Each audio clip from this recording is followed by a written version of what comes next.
Hello and welcome to the Five Factors Podcast. I am Tal Prince here with everyone's favorite leadership oracle, Matt Adair. Matt, how are you? I'm doing well. This is the first week of June. We are into the summer here in Athens, Georgia. Kids are at the swimming pool. It's a slower pace of life. So, yeah, it's great. I'm heading over to see friend of the show, Mac Lake, later this week to spend a couple of days with him, work on some secret Project X stuff together. So you'll probably hear about that later, but I'm doing well. How are you? Man, I'm feeling teased right now. That was very well done. So I'm doing all right. I'm recently back from Arizona, a conference on neuroscience and addiction. So my brain has been properly exploded. And other than that, battling a sinus infection, which you may hear the results of throughout this podcast. Well, that's great because, one of the things that we learned when we were at Beeson Divinity School together was that when you're preaching, you don't basically ruin the mood by telling everybody, hey, everyone, I apologize for how I'm feeling today. The only thing worse, I think, from a preacher is, geez, I'm sorry, I didn't have a lot of time to prep this. Yeah. This is probably going to be one of my worst. That's great. Oh, yay, we're going to...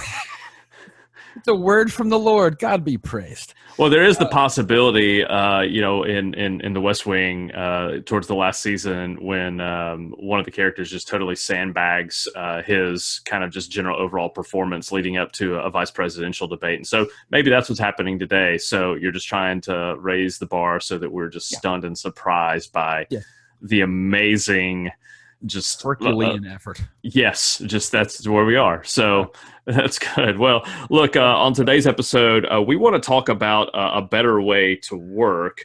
And Tal, what happens when you, as a therapist, have pastors that you're working with, and you talk to them about how work's going? What do you hear from them time and time again?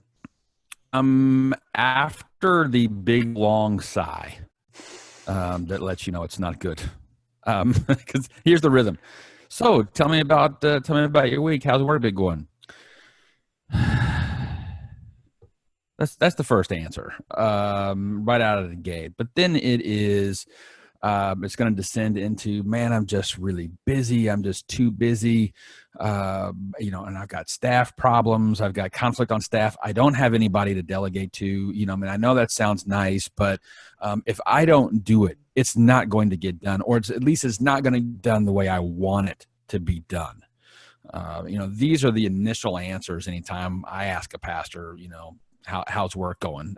Rarely. Now, in fairness, if they're in my office, they're not here usually because things are rosy in their world. But I find this in conversation with pastors just in general. The first response is rarely, man, it's awesome. I don't know about you. How's that go for you?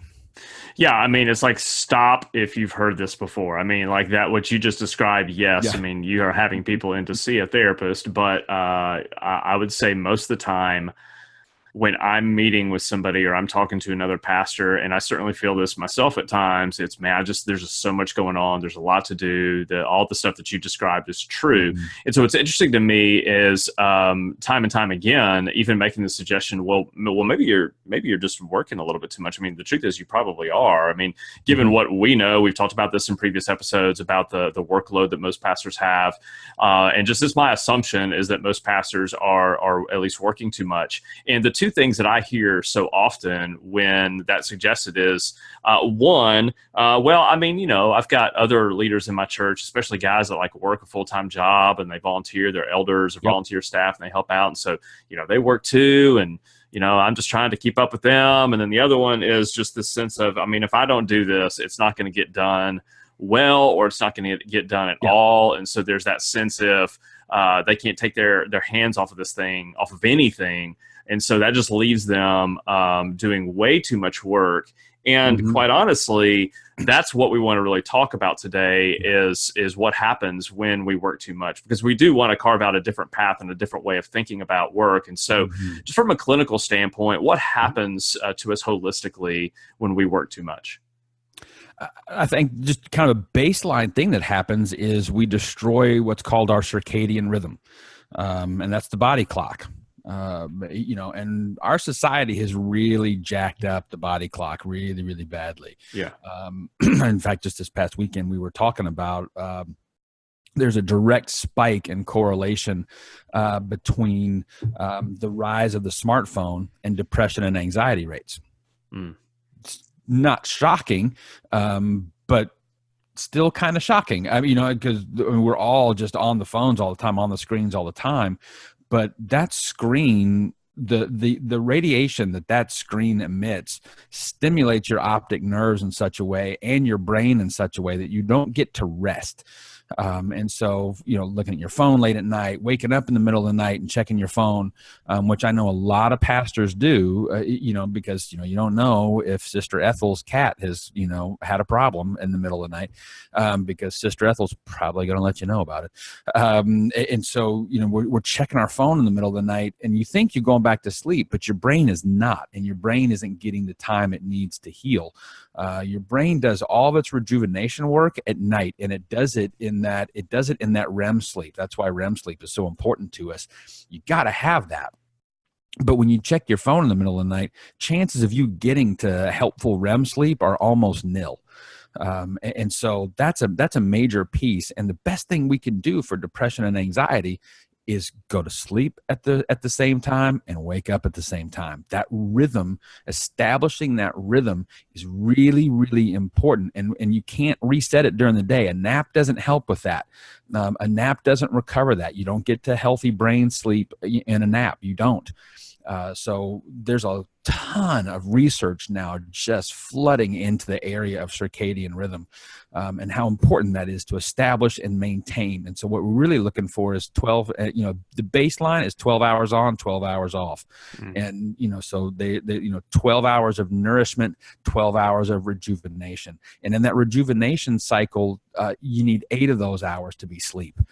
So when we're working too much, we're putting in late night hours. I saw a Facebook post from a guy just last week, and and it was a picture of the pastor's car in the parking lot, like at 10 o'clock, and there was this glowing post of, "This is why I love my pastor, is he's always here, and he's always, he spends late into the night counseling and all of these things." And that it sounds heroic, but that guy's dying. Yeah. That guy's burning out. We're just watching the fuse burn. And so it's critical to have that body clock rhythm, and know when to go home. But when we don't have it, depression's going to go up, anxiety's going to go up, anger's going to go up, resentment's going to go up, all fuel for all manner of bad coping mechanism choices. Yeah. And then obviously those physical and emotional ramifications are going to impact relationships. Yeah. It's going to impact the kind of work and the quality of work that you're able to do. And underneath it all is just a real unhealthy spiritual foundation that really believes that I work, therefore I am. And really misses the boat when we think about what our ultimate identity is, because we belong to Jesus. And so it puts us in a bad place. So we want to just kind of carve out a different way on this episode today for helping you think about work. So if you want to do great work, you need 3 things. You need boundaries, you need priorities, and you need focus. So if you want to do great work, if you want to do your best work, then you need boundaries. Like, you need to have a consistent time when your work starts and stops. So I've been bivocational since 2013, and people ask me, how in the world do you do that? And I would say practically the best thing that we've been doing, and by we, I do mean in agreement with my wife, in agreement with the elders of our church, in agreement with when I was working for somebody else, in agreement how that went, is that there was a time in which I start working and a time in which I stop working. And you absolutely need boundaries. And I think the 2 biggest reasons why pastors don't put boundaries and why they're always on the clock is, number 1, because they're scared that their people think that they don't work enough. And secondly, because they're absolutely convinced that if they let anybody else handle this counseling appointment or lead this meeting or be here or go there, then it's not going to be as good. And guess what? That's going to come back on them, and they're going to have to take the heat for it. So I think boundaries are critically important. That gets into a little bit of the circadian rhythm that you were talking about, Tal. Yeah, boundaries and boundaries are just a quick definition of that. Boundaries are not meant to control other people. We set them in place to protect ourselves. Hmm. And that's the foundation of a good, healthy boundary. And so everything's meant to protect you and also protect your family.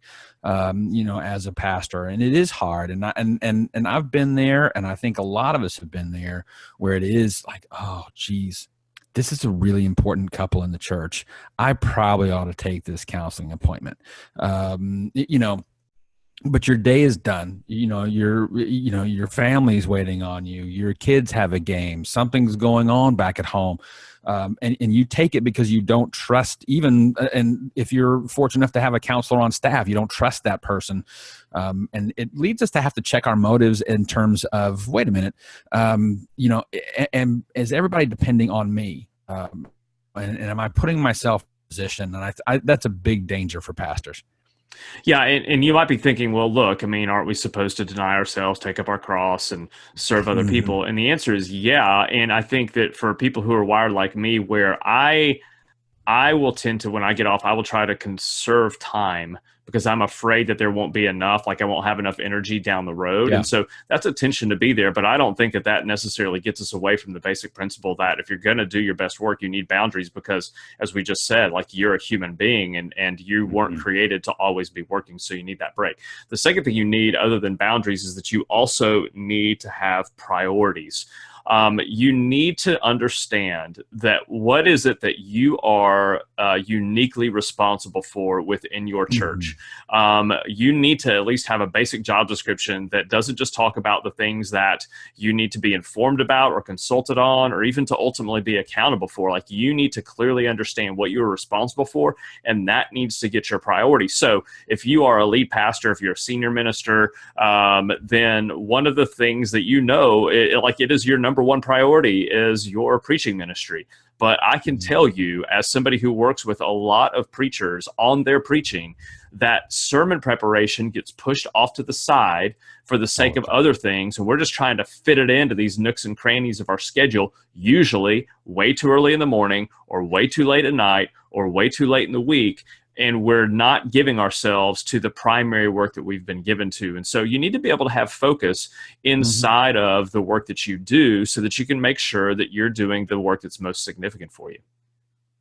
Yeah, I think that's all that needs to be said on that, man. Priorities, priorities, priorities. Know what your priority is, maintain that, and you don't have to apologize for saying no to that. Now, I understand it's also difficult, in Myers-Briggs world, Matt's a T, and he's an INTJ, so he is very systemic. I mean, this guy's brain works like looking inside a schematic diagram.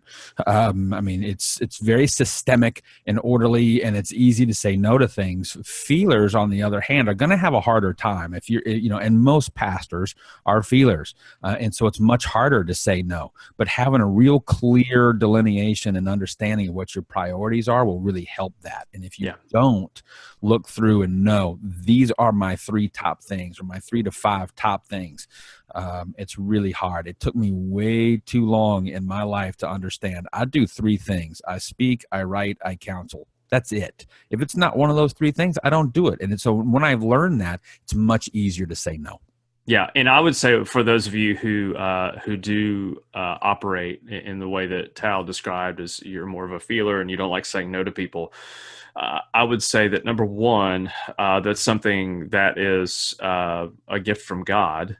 I would also say that be careful that you don't miss out on the fact that if you don't take care of yourself, you're not going to have anything to give. Exactly. And that there are a lot of people that need you in your church. Mm-hmm. And that if you're overextending yourself for one person consistently, then you're not going to be healthy and available and able to thrive for the bulk of your congregation. And so, again, like most of these things, tension, like they're in tension with one another. And so you need the wisdom of the Holy Spirit, and we're Mm-hmm. trying to help you out, just give you some basic buckets and categories here for thinking about doing Mm-hmm. great work. So you need boundaries, you need the ability to have priorities, and you need to be able to focus. And this really gets into eliminating distraction. We're going to talk about that in an upcoming episode. So I don't want to say a lot about that now, other than just the fact that I think a lot of us who work a lot of hours don't actually do good work inside of those Mm-hmm. hours.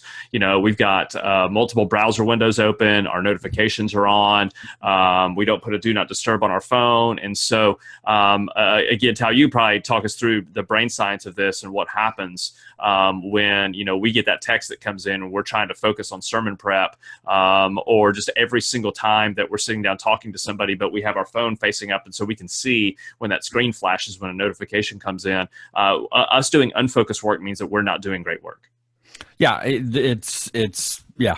If you can't focus, I think the great myth is multitasking. Yeah. I want to throat punch the next person who tells me I'm a great multitask. No, you're not. There's no such thing.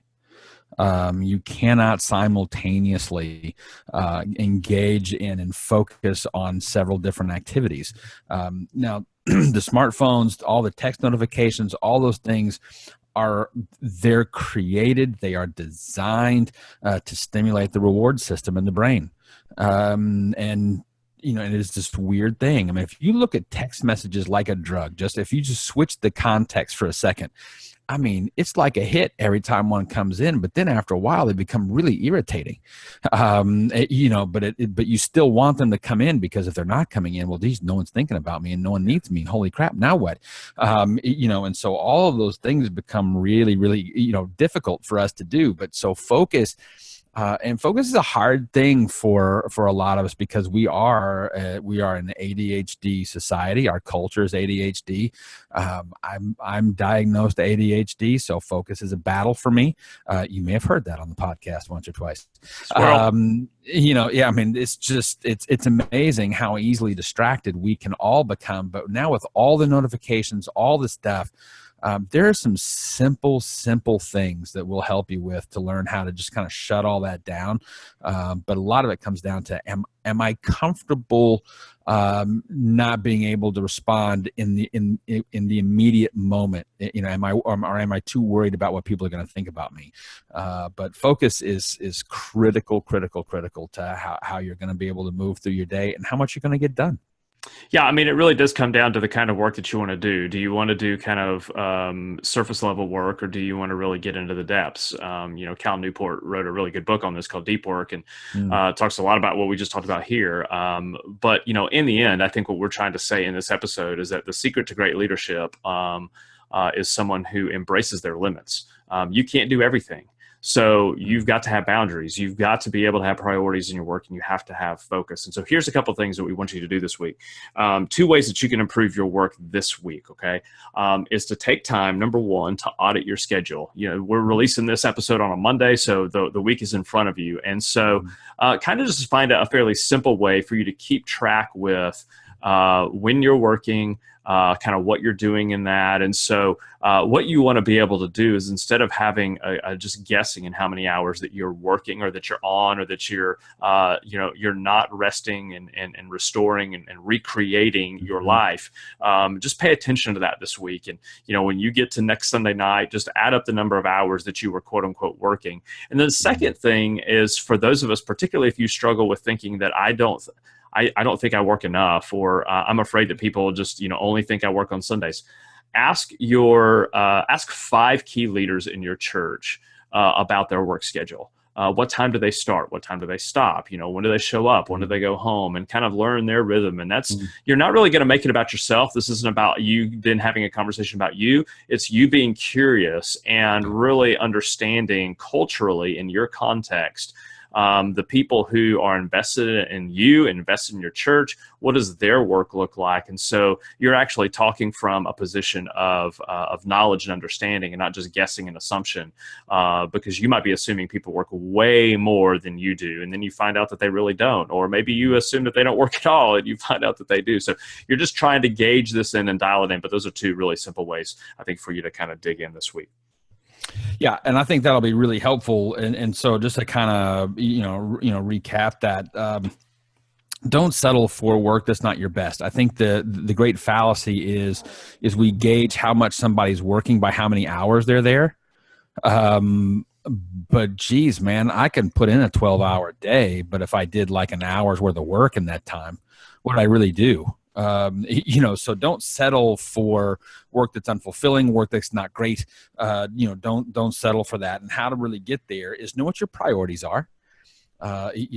Nail those down. Do some real serious work on nailing those down.